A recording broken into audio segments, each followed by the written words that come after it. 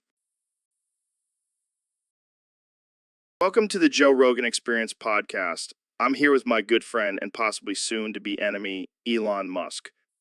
Hey, Joe. Thanks for having me. Just here to clear the air about something. Oh boy, what's going on now? Well, you see, I was having some bathroom issues and I needed to let Joe know. But he didn't answer my calls or texts, so I had to take matters into my own hands. Wait, what do you mean? What do you mean? I sent an army of 63 ants to Joe's house to teach him a lesson. What the hell, Elon? That's messed up. Hey, I warned you. But now I have to deal with the consequences. What consequences? Trump just stabbed me with a pair of scissors. What the actual fuck? Yeah, apparently he's been hiding in my closet this whole time. This is some next level shit. I know, right? How many bathroom issues could lead to a full-on war? This is why we can't have nice things. Well, at least we know who the real enemy is now. Yeah, fuck ants. And fuck Trump. And to that, now let's go get some DMT and forget this ever happened. Welcome back to the Joe Rogan Experience podcast, where we talk about all things manly and ridiculous. Today, we have the one and only David Goggins. What's up, Joe? Ready to get unhinged and offensive?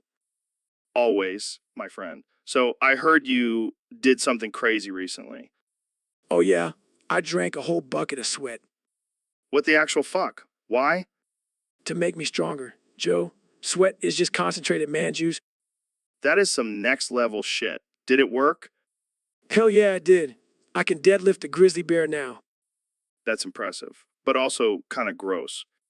Hey, you gotta do what you gotta do to be the toughest motherfucker on the planet. True, but I think I'll stick to my elk meat and DMT. Suit yourself, bro.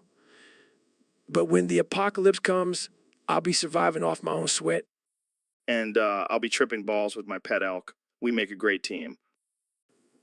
We sure do.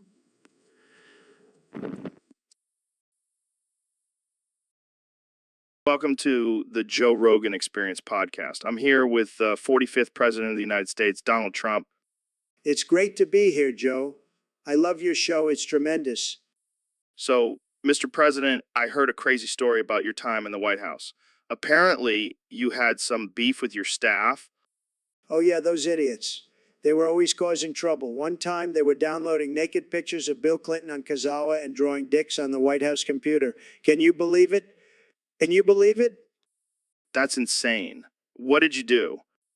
Well, I couldn't just fire them. That would be too easy. So I opened up a portal to the depths of hell and pushed them all down there. Wait, what? Yeah, they were down there for at least a year or two eating scary donuts. That'll teach them. That's, creative. Hey, I'm a businessman. I know how to get revenge. I don't even know what to say to that. Say nothing. Just let it sink in. Jamie, pull up an image of a scary donut. Pulls up a picture of a donut with demonic eyes and teeth. See, that's what they were eating down there. Serves them right. Well, I think we've hit a new level of absurdity on this show. That's what I'm here for, Joe. Making America laugh again. Joe, check this out. I just poured a whole bowl of ants into this deep fryer. Dude, what the hell? That's messed up. What? Just curious to see what happens. Well, I hope you're ready for some crunchy protein-packed snacks. Oh, it smells like blue cheese. That's weird. Yeah, it's like blue cheese and ant fondue. Whoa, what the fuck? The fryer just exploded. Holy shit. Did you see that? It's raining fried ants. This is some next level shit. We should open a restaurant and call it Ants in a Blanket. Dude, you're a genius. Let's do it. And we'll serve it with a side of deep fried tarantulas. So, Ben, I heard you joined the Navy. How's that going for you? It's been quite an experience, Joe. I've been learning a lot about discipline and hard work. Yeah, I can imagine. But have you encountered any interesting tasks? Well, there was this one time when they made me swallow a whole load of semen. What? That's insane. Why would they do that? Apparently, it's a tradition to welcome new recruits. They call it the semen baptism. That's messed up, man. Did you at least get a cool nickname out of it? Yeah, they call me Semen Swallower Shapiro. Real creative, right? That's hilarious. But seriously, how did you even agree to do that? Well, I figured it was just like taking a shot of protein. Gotta bulk up somehow, right? You're a trooper, Ben. But hey, at least you can say you've had a taste of the Navy life. Yeah, and now I have a new skill to add to my resume. Professional semen swallower. So, Dr. Phil, I heard you had a crazy experience on your show recently. Oh, yeah, it was wild. I had 62 Obama clones on my show, and they all ate too much cheese and died. What the hell? How does that even happen? I have no idea. But it pissed me off so much I smacked my wife 6 times with an evil shoe and killed her instantly. What the F, man? That's messed up. Hey, she shouldn't have been standing there, but that's not even the craziest part. Oh, there's more. My entire audience overdosed on foot powder. It was chaos. Oh my God, this is too much. What did you do? Well, I just sat there and watched. It was like a real-life episode of Jerry Springer. This is why I love having you on the show, Dr. Phil. You never disappoint. Glad I could entertain you, Joe. But seriously, I need to find a new audience. This one was a disaster. Maybe stick to therapy instead of TV shows. Yeah, I think that's a good idea. Thanks for having me, Joe. Anytime, Dr. Phil. Anytime. So, Neil, I heard you ran over Kenny with your car.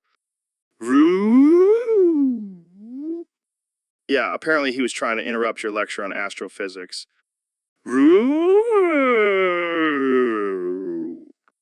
I mean, I know you're passionate about science, but that's taking it to a whole new level.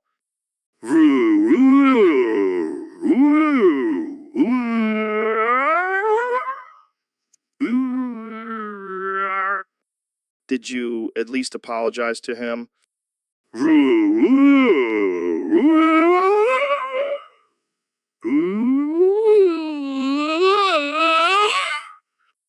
I don't think that counts as an apology, Neil.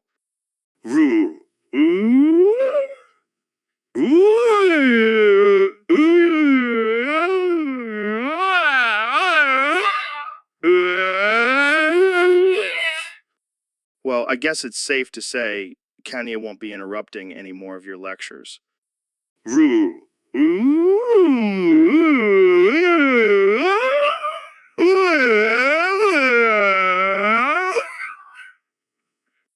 And I'm pretty sure he won't be making any more auto-tune songs about science either.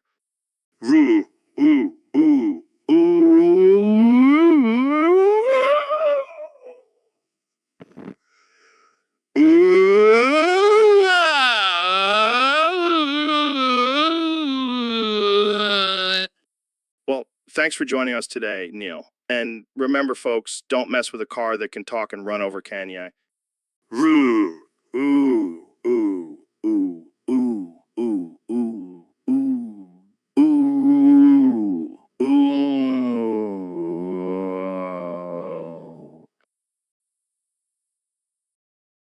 So, Dr. Phil, we got a topic request from one of our Discord users. Oh, what is it? They want us to have a conversation where we can only respond to fuck me, but every letter is replaced with 100 instances of a question mark, and it repeats 30 times. And it repeats 30 times. What the fuck? That's ridiculous. I know, right? But hey, we got to give the people what they want. All right.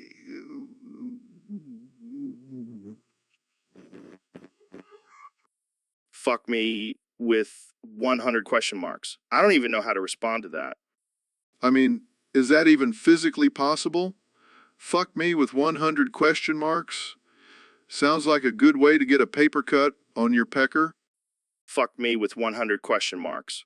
That's like trying to read the dictionary backwards while standing on your head. Fuck me with 100 question marks. I'd rather stick my head in a blender and hit the liquefy button. Fuck me with 100 question marks. That's like trying to count to a million in 1 minute. Fuck me with 100 question marks. I'd rather have a colonoscopy with a cactus. Fuck me with 100 question marks. That's like trying to find a needle in a haystack the size of Texas. Fuck me with 100 question marks. I'd rather have a root canal with no anesthesia. Fuck me with 100 question marks. That's like trying to solve a Rubik's Cube blindfolded. Fuck me with 100 question marks. I'd rather eat a bowl of nails for breakfast. Fuck me with 100 question marks. That's like trying to find the meaning of life in a fortune cookie. Fuck me with 100 question marks. I'd rather have a conversation with Flat Earther. Fuck me with... Hey Ben, have you heard about my new estrogen brand? What the hell are you talking about, Joe? It's designed to give you breasts like a grizzly bear in only 2 days. That's ridiculous, Joe. Why would anyone want that? Because it's freaking awesome, Ben. Imagine having the strength and power of a grizzly bear and the boobs to match. I don't think that's how it works, Joe. And even if it did, I've no interest in becoming a female grizzly bear. Come on, Ben. Just give it a try. You'll thank me later. Fine, I'll try it. But if I turn into a female grizzly bear, I'm blaming you. Deal. Hands Ben a bottle of the estrogen brand. Drinks it, oh my god, what's happening to me? Excitedly, are you turning into a grizzly bear? No, I'm turning into a freaking female grizzly bear. Collapse. This is amazing. You're like a walking, talking teddy bear now. This is not funny, Joe. What am I supposed to do now? Embrace your new identity, Ben. You're a beautiful, strong, and fierce grizzly bear woman. Size, I can't believe I fell for this. Hey, at least you have boobs now. That's a win in my book. Ow. Facepalms, I'm never listening to you again, Joe. Collapse. Oh, come on, Ben. You know, you love it. Grizzly Bear Ben Shapiro, the new sensation. Sarcastically. Yeah, I can't wait to see the headlines for this one. Thanks a lot, Joe. Hey, Ben, welcome back to the podcast. Thanks, Joe. It's great to be here. So, I heard you have a new catchphrase. Want to share it with us? Sure, Joe. It's dumb, stupid, fucking bitch, fuck, dick, shit, piss. Wow, that's quite a mouthful. How did you come up with that? Well, Joe, I was just thinking about all the things I hate and it just came to me. Well, I have to say, it's pretty offensive, but I like it. Thanks, Joe. I knew you'd appreciate it. So, can you say it for us one more time? Of course. Joe, dumb, stupid, fucking bitch, fuck, dick, shit, piss. I can't get enough of that. Let's do it again. Dumb, stupid, fucking bitch, fuck, dick, shit, piss. Okay. That's enough. We don't want to offend our listeners too much. Oh, come on, Joe. They love it. Let's do it 100 more times. I think that's enough for today, Ben. But thanks for the entertainment. Anytime, Joe. Anytime. Dumb, stupid, fucking bitch, fuck, dick, shit, piss.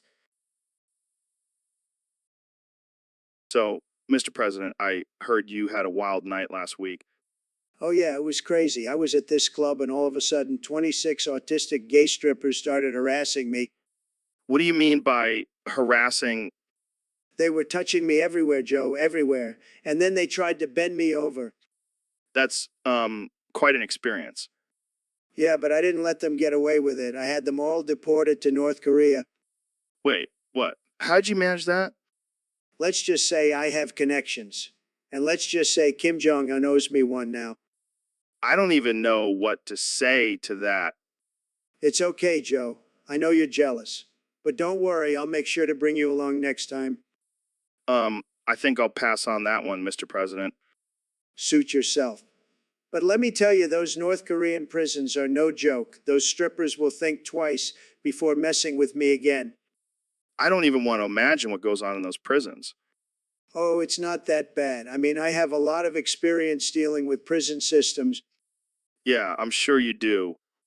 Hey, it's all part of the job, Joe, making America great again, one deported stripper at a time. Yo, Neil, have you heard about this new show called Old Sheldon? Old Sheldon? What happened to young Sheldon? He got old, but apparently he's been caught saying some wild shit. What kind of wild shit? Like you said Deadpo or something. I don't even know what that means. Deadpoo? That sounds like some intergalactic slang. Maybe he's secretly an alien, or maybe he's just losing his marbles. Well, aging does affect the brain. Maybe he's just going through a midlife crisis. Or maybe he's just been hanging out with Elon Musk too much. That would explain a lot. But seriously, what's with all these shows about old versions of characters? I don't know, but I'm waiting for old SpongeBob to come out. That shit's gonna be hilarious. I can just imagine him yelling, "Get off my lawn, you damn kids," in his high-pitched voice. And Patrick will be his grumpy old neighbor, always complaining about the noise. This is gold. We should pitch it to Hollywood. Forget Hollywood. Let's make our own show. The Adventures of Old SpongeBob and Grumpy Patrick. I can see it now, a hit on Adult Swim. And we'll have old Sheldon make a guest appearance saying more nonsensical shit. It'll be a hit, I tell you. A hit. All right, let's go pitch this idea and get rich. Old SpongeBob, here we come. All right, folks, welcome back to the Joe Rogan Experience podcast. Today we have a special guest, the one and only Dr. Phil. Thanks for having me, Joe. It's great to be here. So, Dr. Phil, I heard you've been struggling with coming up with good topics for your show. What's going on there? Well, Joe, I just can't seem to come up with anything that really grabs people's attention. I need some tips on how to make better topics. Well, first of all, you need to stop being so damn boring. No one wants to hear about your therapy sessions with Karen from Ohio. But, Joe, that's what my show is all about. Exactly, and that's why no one watches it. You need to spice things up. How about a segment where you and Oprah ride motorcycles through the desert? I don't think that's really relevant to my show. Oh, come on, Dr. Phil. People love motorcycles and desert adventures. It'll be a hit. I'm not sure that's the kind of content my audience is looking for. Fine, fine. How about a segment where you and I do a hot wing challenge? We can call it Hot Wings with Dr. Phil and Joe Rogan. I don't know if I can handle spicy food, Joe. Oh, I forgot you're a delicate flower. Okay, last idea. How about a segment where you give relationship advice while skydiving? That sounds dangerous and irresponsible. Exactly. People love danger and irresponsibility. Trust me, Dr. Phil, these are the kind of topics that will get people talking. I don't know, Joe. I think I'll stick to my therapy sessions with Karen from Ohio. Suit yourself, Dr. Phil. But don't come crying to me when your ratings continue to plummet. So, Elon, I heard you and Grimes got struck by lightning recently. Yeah, it was crazy. We were just sitting outside enjoying a nice bowl of soup, and suddenly, bam, lightning bolt out of nowhere. What kind of soup was it? Oh, it was just some tomato bisque. But apparently Grimes was slurping it too loud and angered God. God doesn't like loud soup slurping. Apparently not. He smited her with lightning as punishment. Damn, that's harsh. Did she learn her lesson? She definitely did. She's been eating soup quietly ever since. Well, I guess that's one way to improve your table manners. Yeah, you don't want to mess with the big man upstairs. So, do you think God has a problem with other loud noises? I don't know, but I'm not taking any chances. Been sneezing silently just in case. Good call. You never know when lightning might strike again. Exactly. And I can't afford to lose any brain cells. I need them for my next rocket launch. Well, I'm glad you and Grimes survived the lightning strike, but maybe stick to quieter soups from now on. Will do, Joe. Will do. So So, Mr. Beast, what's the deal with your Lunchly products? I heard they're not selling too well. Yeah, it's been like a year and no one's buying them. I don't get it. Well, maybe it's because they're not that healthy. I mean, you had moldy cheese in there, dude. But it's supposed to be like Lunchables, but better. Better. How is it better when it's literally been removed from all stores for being unsafe? Ooh, ooh,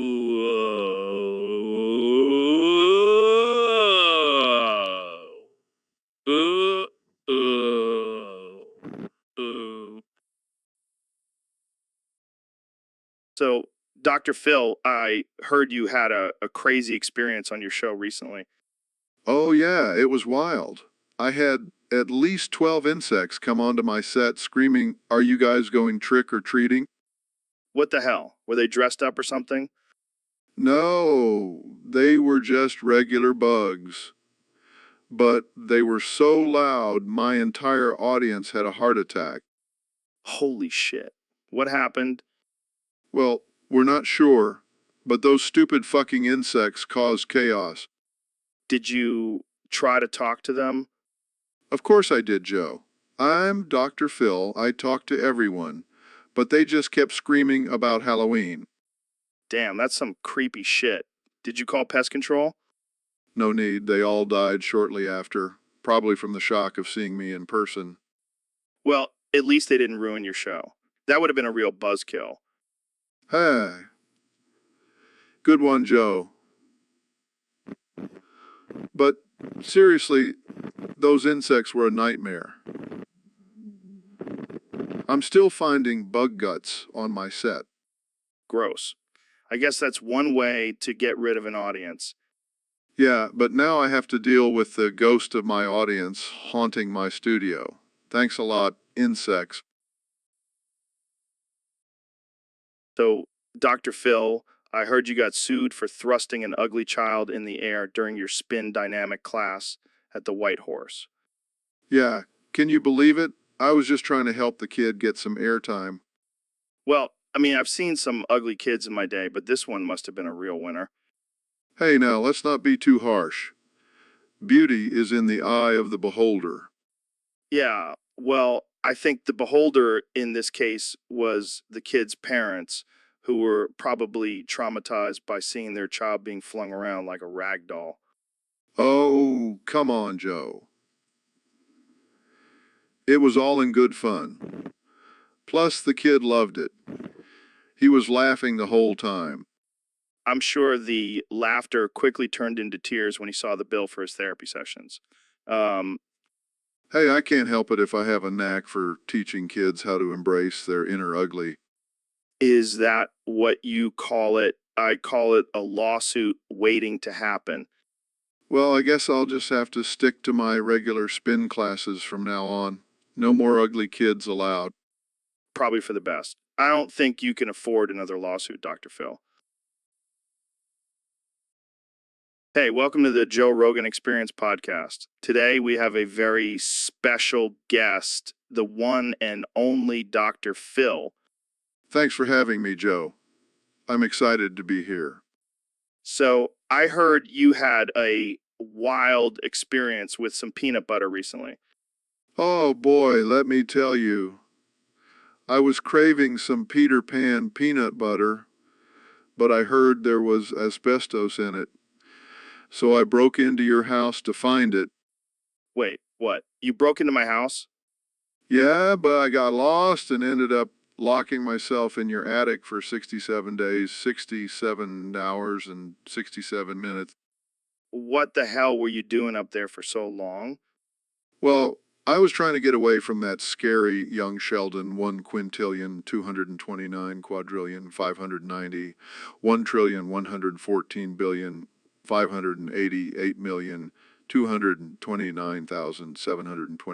1,114,588,229,729,715 guy. He kept following me around. Wait, you were afraid of a cartoon character. Hey, have you seen those big eyes and that creepy smile? Gives me chills. I think you need to lay off the peanut butter, Dr. Phil. Hey, I'll have you know I'm a licensed doctor. Yeah, a doctor of what? Breaking and entering? Hey, I was just trying to protect myself from asbestos. But I did find some delicious peanut butter in your attic.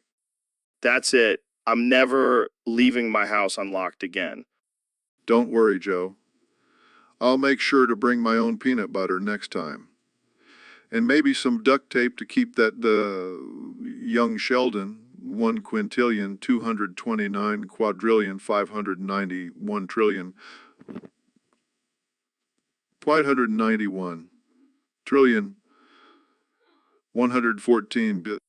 This has been one of the most absurd conversations I've ever had on this podcast. Thanks for joining us, Dr. Phil. Anytime, Joe. Anytime.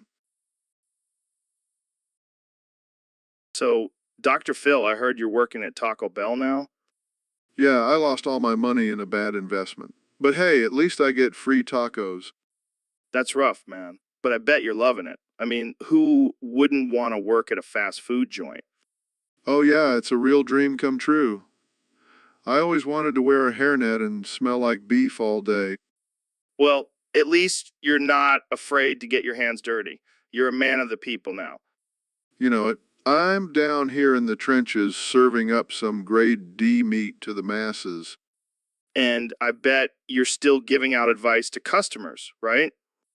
Of course, I can't help it. It's in my blood. You want extra hot sauce with that. Well, let me tell you about your childhood traumas. Oh man, I can just imagine the confused looks on their faces. It's all about customer service, Joe. And speaking of which, can I interest you in a chalupa? No thanks. I'll stick with my elk meat and semen smoothies. Suit yourself. More tacos for me. So, do you think you'll ever make a comeback and regain your fortune? No. I'm good here. Plus, I'm pretty sure I'm the only one in this Taco Bell with a doctorate degree. That's probably true. Well, cheers to your new career, Dr. Phil. Cheers, Joe. And remember, always add extra hot sauce for some spice in your life. Welcome back to the Joe Rogan Experience podcast. Today, we have the most ridiculous topic submitted by a user on Discord. Ben Shapiro can only speak in Basis 64, and Dr. Phil can only say 2 beeps in Morse code. I can't believe we're wasting our time on this nonsense. This is what happens when you let liberals run wild. Come on, Ben. Just give it a try. Say something in Basis 64.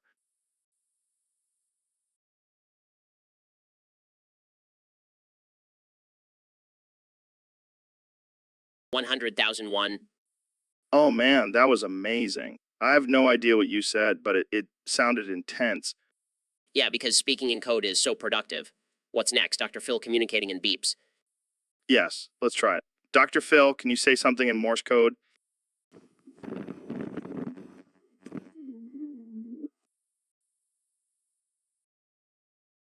Bends over to grab a water bottle. Hey, Neil, can you pass me that towel? Staring intently at Joe's butt. Did I just catch you looking at my tush? Laughs, what can I say? I've been doing some squats. Smirks touch, my friend. But let's be real. My astrophysics knowledge is way more impressive than your glutes. Playfully flexes. Oh yeah. Let's see you bench press a planet. Laughs touche again, Joe. Touche. So, David, I heard you did something pretty wild recently. What's that, Joe? You drank a whole bucket of sweat. Yeah, man. Gotta keep pushing myself to the limit. But why sweat? Why not something more normal, like water? Water is for pussies, Joe. I need to challenge myself. But isn't sweat just gross and salty? Gross and salty? It sounds like my ex-wife. Oh, damn. Shots fired. But seriously, how did you even collect a whole bucket of sweat? I just ran a marathon in the desert and wrung out my shirt afterwards. That's dedication. But did you at least put some electrolytes in there? Nah, I like my sweat pure and unadulterated. Well, I can't argue with that. But what did it taste like? Like victory, Joe. Like victory. Well, I'll stick to my protein shakes, but you do you, man. You got to do what works for you, Joe. And for me, it's drinking buckets of sweat. So, David, I heard you've been saying fucking clanker a lot lately. Yeah, man. It's my new mantra. Every time I feel like giving up, I just yell fucking clanker, and it gives me the motivation to keep going. But what does it even mean? It's a term I made up. It represents all the obstacles, challenges, and bullshit that life throws at us. So, instead of saying fuck my life, you say fucking clanker. Exactly. It's much more empowering. Plus, it sounds badass. I can see that. But how many times do you say it in a day? At least 100 times. And that's just before breakfast. Damn, that's a lot of fucking clankers.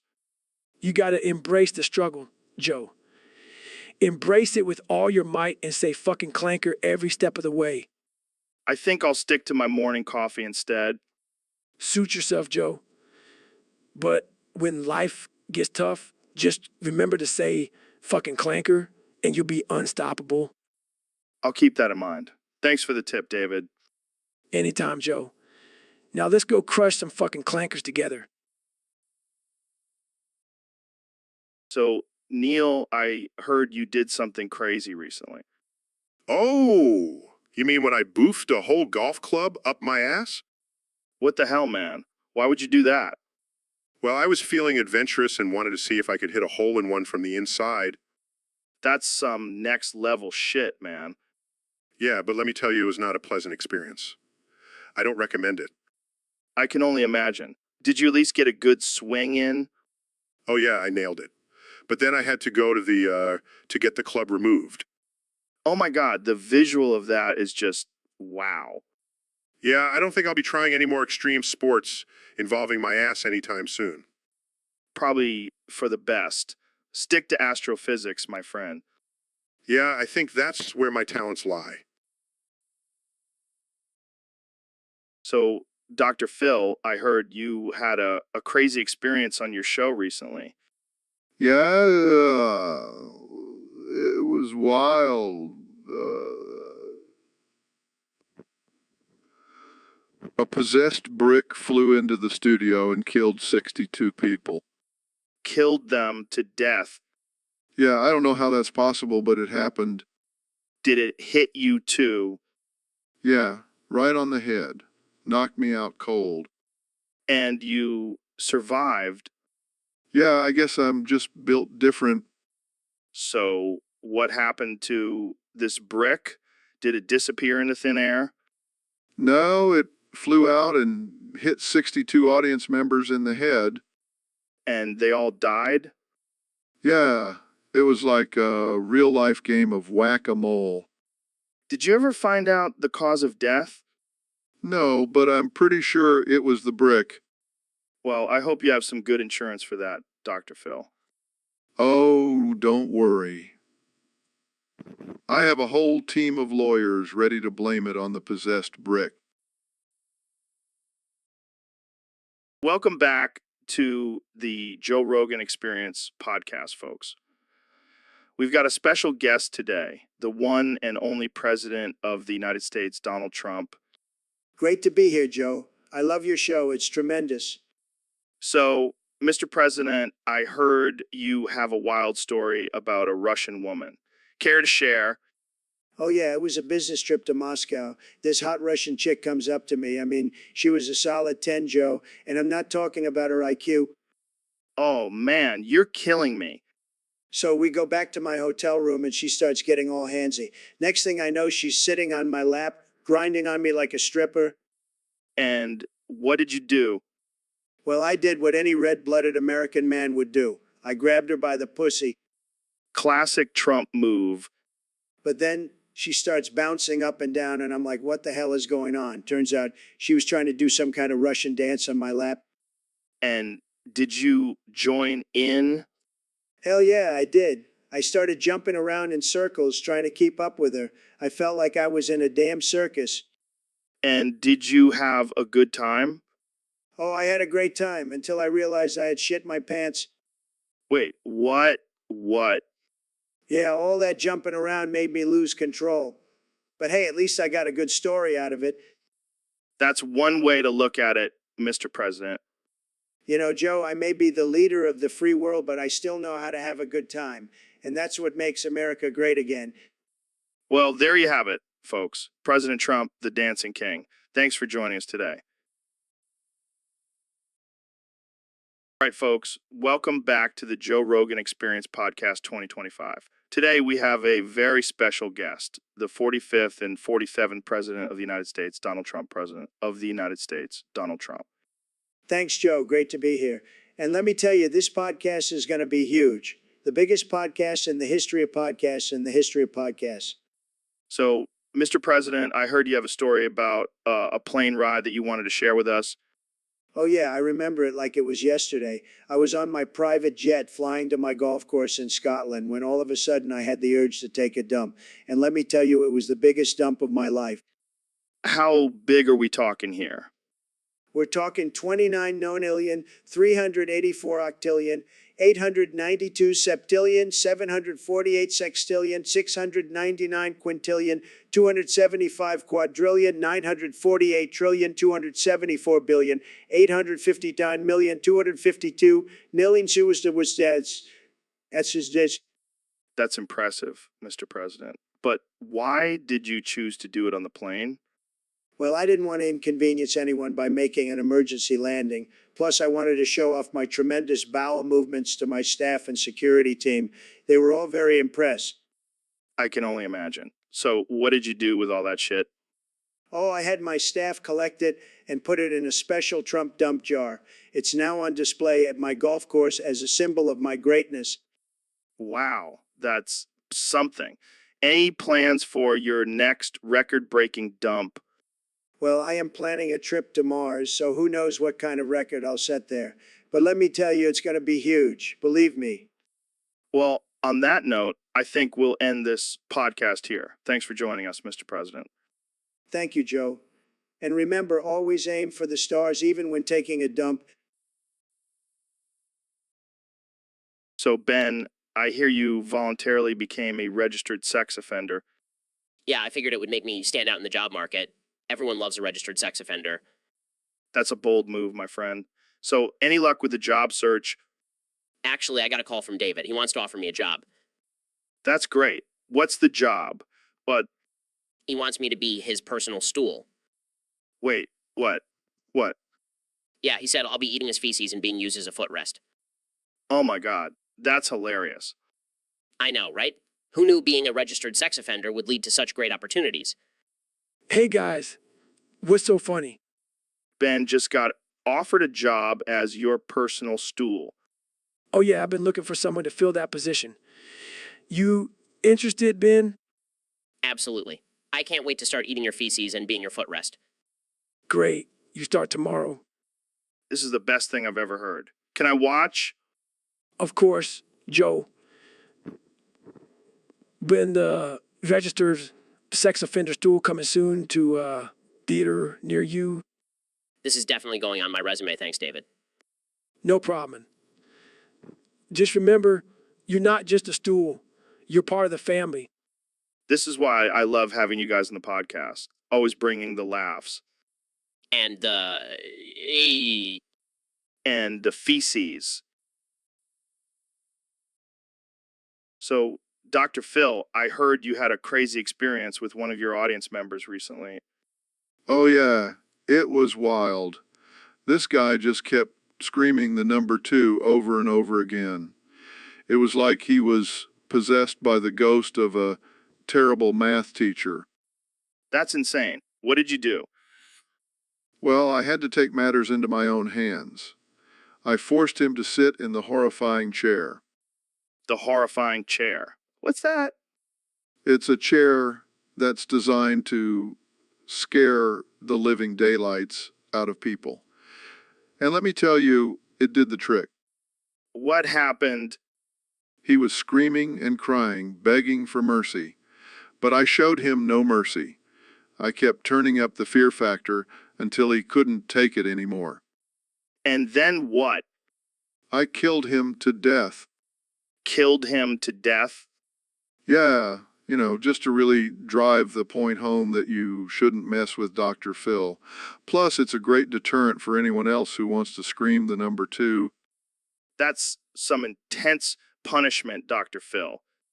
Hey, sometimes you gotta do what you gotta do. And let me tell you, my audience has been a lot quieter ever since. Welcome back to the Joe Rogan Experience podcast, where we have the most absurd conversations you'll ever hear. Today, we have the one and only Ben Shapiro joining us. Thanks for having me, Joe. I'm always happy to engage in some intellectual discourse. Speaking of discourse, let's talk about the recent news that Ben and Trump can only communicate using the words, and how do you think that will affect their relationship? Well, Joe, I think it's a brilliant move by Trump. It's a way for him to communicate with his base without the pesky media getting in the way. But what about the rest of the world? How will they understand what they're saying? Who cares about the rest of the world? America first, Joe. Plus, I'm sure they'll figure it out eventually. I can just imagine them having a conversation like, Yes, Joe. It's like a secret code between two best friends. It's beautiful. but what if they accidentally use the wrong emoji and start a war? Oh, please, Joe. We all know Trump is a master negotiator. He'll smooth things over with a few and everything will be fine. Well, I can't wait to see how this all plays out. Thanks for joining us, Ben. Anytime, Joe. Keep fighting for those emojis. Out. So, Dr. Phil, what's the craziest thing that's ever happened on your show? Well, Joe, let me tell you. One time, this dumb, stupid fucking bitch came on my show and ate my sexy snails while saying young Sheldon 1 quintillion 229 quadrillion 591 trillion 591 trillion 114 billion 588,229,700. Wait, what the hell are sexy snails? Oh, just some snails I keep in a jar for my own personal pleasure. That's disturbing. Yeah, well, it gets worse. Holy shit. Yeah, turns out the snails were laced with some kind of toxin. But hey, at least they died happy, right? I don't think that's how it works, Dr. Phil. Oh, shut up, Joe. You're not a doctor. Fair enough. So what happened to the bitch? Oh, she's still in jail. But she did leave me a nice review on Yelp. 5 stars for the sexy snails. I don't even know what to say to that. Just say thank you, Dr. Phil, for sharing this disturbing and offensive story with us. Thank you, Dr. Phil, for sharing this disturbing and offensive story with us. You're welcome, Joe. Now let's go eat some sexy snails together. So, Ben, you were telling me before we started recording about this crazy thing that happened to you last night. What's the deal? Oh, man, it was brutal.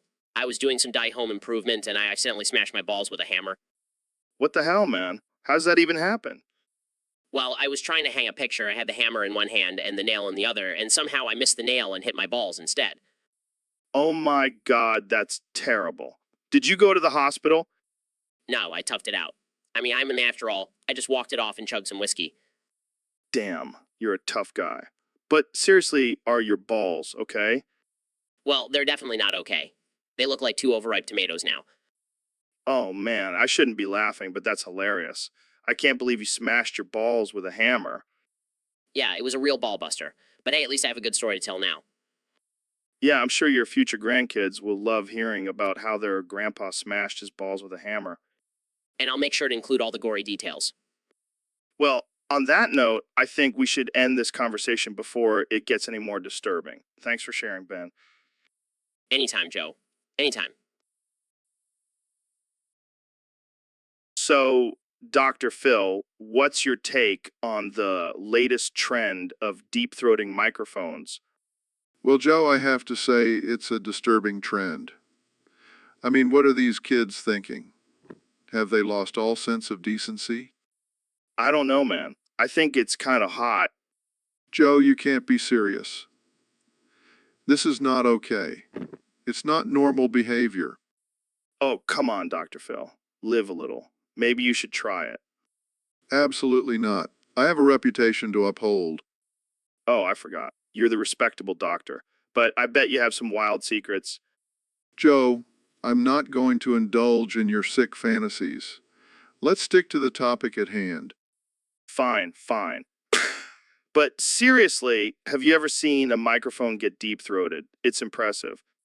Joe, I am not going to engage in this conversation any longer. It's inappropriate and offensive. Oh, lighten up, Dr. Phil. You're killing the vibe. I'm done. I'm out of here. Wait, Dr. Phil, don't leave. I was just getting started with the deep throat talk. Come back. No, Joe. I have better things to do with my time. Goodbye. Well, there you have it, folks. Dr. Phil is not a fan of deep-throating microphones. But I, on the other hand, all for it. Stay tuned for more ridiculous conversations on the Joe Rogan Experience. The Joe Rogan Experience. All right, folks. Welcome back to the Joe Rogan Experience podcast. I'm here with the one and only Mr. Beast. Hey, Joe. Thanks for having me on. So, Mr. Beast, I heard you recently did a public apology for eating cereal for breakfast. What's that all about? Yeah, Joe, I just wanted to apologize to all the cereal lovers out there. I know it's a sensitive topic. Sensitive? It's just surreal, man. No, it's more than that. It's a way of life, and I disrespected it by eating it for breakfast. I don't get it. What's wrong with cereal for breakfast? Joe, it's a breakfast food. It's meant to be eaten in the morning. But I ate it at night. I betrayed its purpose. Oh, come on. That's not a big deal. I eat breakfast for dinner all the time. You monster, how could you do such a thing? I'm just kidding, man. But seriously, why did you feel the need to apologize for this? Because I'm Mr. Beast, and I do crazy things for attention. Fair enough. So what's next for you, Mr. Beast? Eating lunch for breakfast? You know me too well, Joe. But hey, at least I'm not eating dinner for breakfast. That would be crossing the line. You never know, Mr. Beast. You never know. Thanks for coming on the show. Anytime, Joe. And remember, folks, always eat your cereal at the appropriate time. Don't make the same mistake I did. So, Mr. Beast, I heard you have a new challenge coming up. Yeah, it's gonna be epic. I'm gonna have a firing squad and see how many kids survive. That's dark, man. I know, right? And you know what's even funnier? Every time I speak, I can't stop saying "huh" 3,100 times in a row. What? Why? Why? Because it was so fucking funny when I had the firing squad. I just can't stop laughing. Yeah, nothing like a good old firing squad to make you laugh.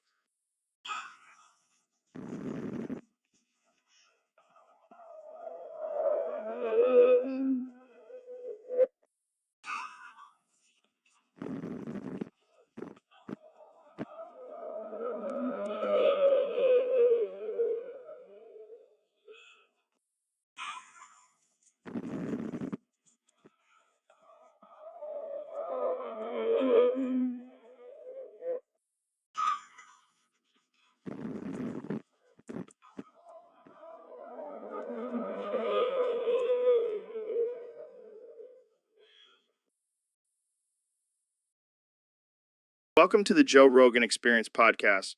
We have a special guest today, the one and only Neil deGrasse Tyson. Thanks for having me, Joe. I'm excited to be here. So, Neil, I heard you have a new hobby. Care to share with our listeners? Well, Joe, I've been experimenting with dipping my balls in molten metal. What the fuck, Neil? That's insane. Oh, it's not that bad. It's quite exhilarating, actually. Exhilarating. More like excruciating. Why would you do that? Well, I've always been curious about the melting point of human flesh. Jesus, Neil. You're a sick fuck. Oh, come on, Joe. It's just a little experiment. Plus, it makes for a great party trick. I don't even want to know what kind of parties you go to. Oh, you'd be surprised, Joe. Scientists know how to have a good time. Yeah, I bet. So, how does it feel to have your balls dipped in molten metal? It's a mix of intense pain and pleasure, kind of like a spicy food challenge, but with more risk of permanent damage. I can't believe I'm even having this conversation. What's next, Neil? Are you going to dip your whole body in there? No, that's just ridiculous, Joe. I have to protect my brain. It's the only thing that makes me smarter than you. Oh, you son of a bitch. I'll show you who's smarter. Joe, put that away. We're in a podcast studio, not a fight club. Sorry, I got carried away. But seriously, Neil, you're one crazy motherfucker. Thank you, Joe. I take that as a compliment. Now, if you'll excuse me, I have some balls to dip. So, Mr. President, what's on your mind today? Joe, it's tremendous. What's tremendous? What's tremendous? The size, The size of what? the size of my DIA. Laughs. Oh, come on, Mr. President. Let's keep it PG-13. PG-13, that's for losers. We go straight to R-rated here. Fair enough. So, what's the update on the wall? It's going to be huge. And Mexico is going to pay for it. How exactly are they going to pay for it? I'll make them an offer they can't refuse. He winks. Troll's eyes, moving on. Let's talk about your Twitter habits. What about them? Some people say they're a bit unhinged. Laughs unhinged. I'm just keeping it real, Joe. And the people love it. They can't get enough of my tweets. Well, some might say they're offensive. Offended. Please. I'm the least offensive person you'll ever meet. Believe me. Size, let's switch gears. What's your take on climate change? Climate change. Fake news, Joe. It's all a hoax. Really? So all the scientific evidence is just made up? Look, I don't have time for fake science. I'm too busy making America great again. Right. Well, on that note, I think we'll wrap it up here. Already. I was just getting started. Sorry, Mr. President. We have a strict time limit on this show. Fine. But I'll be back. And next time I'll bring my bigly ratings with me. Laughs. Thanks for joining us, Mr. President. Anytime, Joe. Keep it real. Mic drop. Hey, Elon, have you ever thought about what it would be like to give birth? What? Like actually push a human being out of my body? No thanks. Well, what if you had to, like, if you were in labor right now, screaming in pain and inserting 25 letters between each word? That sounds like a nightmare. But I bet I could do it better than any woman. Oh, really? You think you could handle the pain? Absolutely. I have a high pain tolerance. Plus, I have some advanced technology that could help me out. Like what? What? Well, for one, I could use my Neuralink to block out the pain signals from my brain. Well, that's some next level stuff. And I could also use my SpaceX rockets to, propel the baby out. That's one way to do it. So, what would you name the baby? Baby Grok. Yeah, it's a combination of grow and rock. Because this baby is going to grow up to be a rock star. You never cease to amaze me, Elon. That's why they call me the real life Tony Stark. Now, if you'll excuse me, I have to go give birth to baby Grok.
So, Neil, I heard you converted to Judaism. Yeah, I decided to explore my spiritual side. What the hell, man? You're supposed to be a scientist, not a religious nut. Hey, I'm just trying to find meaning in life. Meaning, you know what has meaning? Xbox Live, Xbox Live. That's just a game. it's not just a game, it's a way of life. It's where real connections are made. I think I'll stick with my new faith. Fine, but don't come crying to me when you can't find a good lobby on Friday nights. I think I'll manage. And what about bacon? Are you going to give that up too? I'll make an exception for bacon. Well, at least you have some sense left in you. All right, folks, welcome back to the Joe Rogan Experience. I'm here with my trusty sidekick, young Jamie, What's up, Joe? Ready to get wild and unhinged? always. So we got a topic submitted by a user on Discord. They want us to talk about, clears throat. Kum kum kum kum kum kum kum kum kum kum kum kum kum kum kum. Laughs? Oh man, I can already feel the demonetization coming. Screw it. We're not in it for the money anyway. All right. So what's your take on cum, Jamie? Well, I think it's a vital part of procreation and a natural bodily function. Boring. Let's talk about the real stuff. Like how sometimes you can shoot a load so powerful it could knock out a small animal. Cringes. I think we're getting into my territory here. Oh, come on. We're adults here. We can talk about cum without being immature. Sarcastically, yeah, because nothing says maturity like discussing bodily fluids. Hey, just saying sometimes cum can be used for good, like as a face mask or hair treatment. Gags, that's enough, Joe. I think we've hit our quota for cum talk today. Fine. But just remember, folks, cum is a part of life and we shouldn't be ashamed to talk about it. And on that note, let's end this episode before it gets any more ridiculous. Thanks for tuning in, and remember to subscribe and leave a 5-star rating. See you next time on the Joe Rogan Experience. Peace out, cum lovers. So, Ben, I heard you have a controversial opinion about Pokemon characters. Yes, Joe, I had done extensive research and I have come to the conclusion that Magnemite is the sexiest Pokemon character. Ooh. Ooh. I know. It may be shocking to some, but hear me out. That sleek metal body, those alluring magnets, it's just too much for me to handle. Ooh, ooh, ooh, ooh, ooh, ooh, ooh, ooh, ooh, ooh. And let's not forget about its evolutions, Magneton and Magnezone. Talk about a threesome I wouldn't mind being a part of. Ooh, ooh, ooh. I can just imagine them using their magnetic powers to, spice things up. Ooh, ooh, ooh, ooh, ooh, ooh, ooh, ooh. Plus, they're electric type, so, they have a shocking good time in the bedroom. Ooh, ooh, ooh, ooh, ooh. I can see the headlines now. Ben Shapiro declares Magnemite as the sexiest Pokemon character. Shocks the world with his bold statement. Ooh, ooh, ooh. So, Joe, what do you think? Are you on board with me, or do you think I'm just a crazy, perverted man? Ooh, ooh, ooh. I'll take that as a yes. Magnemite for the win. So, Mr. Beast, I heard you have a new challenge coming up. What's it all about? Ha ha ha ha ha ha ha ha ha ha ha ha ha ha ha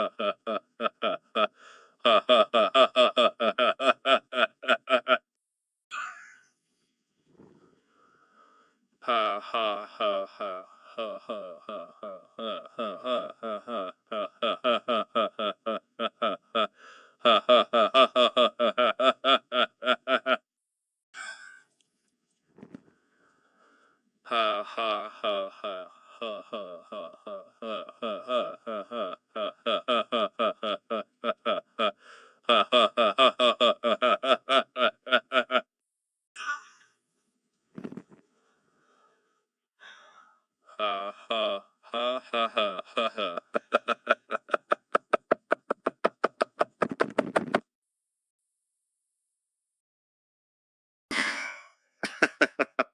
What's up, Neil? Ha ha ha. Not much, Joe. Just contemplating the vastness of the universe and the meaning of life. Deep stuff. But let's talk about this topic we got from a user on Discord. Help me. But with 1039, ha ha ha, in between each letter. Aha! That's absurd. I don't think I have enough ha-has in me to even say it once. I know, right? It's like a tongue twister on steroids. It's like trying to say the alphabet backwards while chugging a gallon of hot sauce.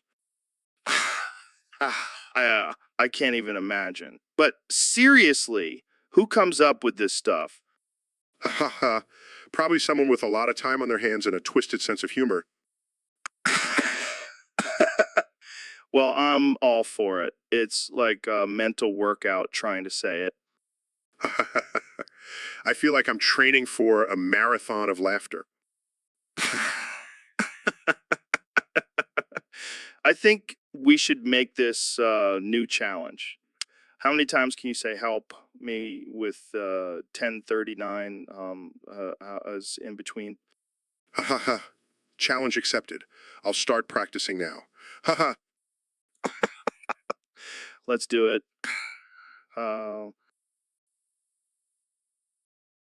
So, Elon, I heard you had a wild time at the SpaceX space station recently. Oh yeah, it was out of this world. Literally. What happened? Did you finally make contact with aliens? Well, let's just say I had a close encounter of the anal kind. What the hell does that mean? I got hardcore anal from an alien. And let me tell you, their technology is light years ahead of ours. Dude, that's insane. Did they abduct you or did you willingly go with them? Let's just say I was willingly abducted. And it was the best decision I ever made. I can't even imagine what that must have been like. It was like nothing I've ever experienced before. The probing, the experiments, the mind-blowing orgasms, it was all top-notch. I bet your wife wasn't too happy about that. She was fine with it. She knows I have a thing for extraterrestrial beings. You're a wild man, Elon. A true pioneer in every sense of the word. Thanks, Joe. And let's just say I'll never look at space exploration the same way again.